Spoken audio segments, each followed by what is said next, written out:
Hello everyone, in this video, I will show you how to play Roblox on a smart TV. First, go to the official Robcast download page and install the software.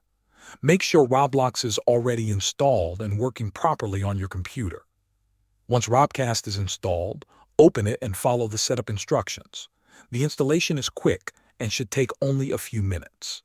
After setup, you need to connect your PC to your TV. On your smart TV, open Robcast and a PIN code will appear on the screen. Enter this code on your PC to pair the devices. This creates a wireless connection so your games can be streamed to your TV. Not every Roblox game works perfectly with a controller.